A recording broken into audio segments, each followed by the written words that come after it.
bá mi pé Alhaji tó yẹ Mẹ́kà tó bọ̀ Alhaji ọmọ ọba Sànjí Olúwa ló ṣe yí 500 mi gangan ni mò ń ké pè lọ́wọ́lọ́wọ́ Alhaji Bello Ibrahim mi mà náà lò lóríire òṣèré eléré orí ìtàgé tó gbajúmọ̀ táráyé fẹ́ kò wá ní ẹ̀yà ọlọ́run wọn kò ní pa ẹlẹ́kùn Alhaji Olúwa ló ṣe yí 500 gbogbo wẹ̀ sọmọ ẹlò ní ọ̀hún kọ́ o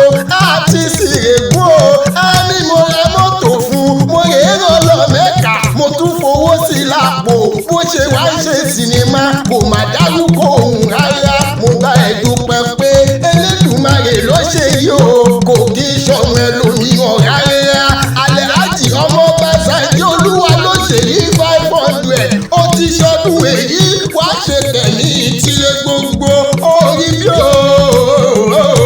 mo ní jẹ́ bẹ́ẹ̀ délé bàbá tó bí ẹ lọ́mọ ọmọ ẹ̀gbọ́n ọmọ Olúṣàbí ọmọ lọ́jọ́ kò yan àdìgòkè ni mò ń ké pé lọ́wọ́lọ́wọ́ ọjọ́ kì í para àgbẹ̀tì ẹni àbí lọ́yẹ́ ń pa owó ńlá ọmọ ńlá ohun tí ọmọ lọ́yẹ́ fi tọ́jú ara wọn mà náà nìyẹn tí o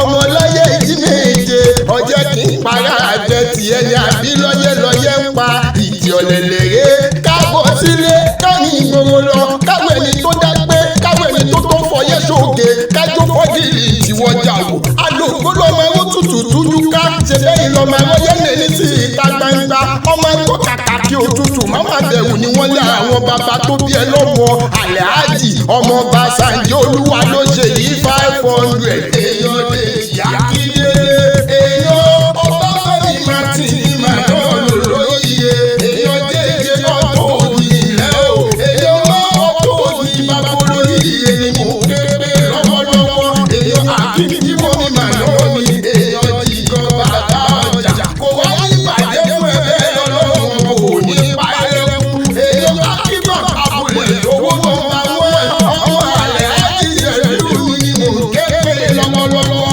òun náà ni ọmọ bàbá wọn yá yó àgbáyé yàwó ti di ọba fún ìlànà àpọ̀ tí gbogbo èèyàn wájú lágbàáyé lè gbàgbé yó òun ní ilé wáyé tí máa ja ọmọ bá Sànjí ni. ọyẹ́ àtẹ̀wọ́ àdúrà rẹ kó máa sàmì àṣẹ ọlọ́run ọ̀bọ òní mú rẹ ọlọ́run ọ̀bọ òní pa ẹlẹ́kùn òní báwọn ọlọ́jà wéréwéré òní báwọn ọlọ́jà wàràwàrà láyé rẹ lílọ bíbọ̀ rẹ ò wà ní ìjà sófo ìwọ òní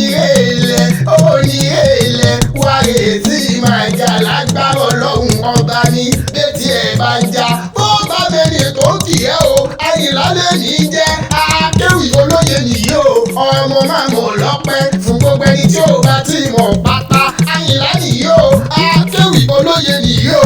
ọmọ máa mọ̀ lọ́pẹ́ ó dìgbà ire.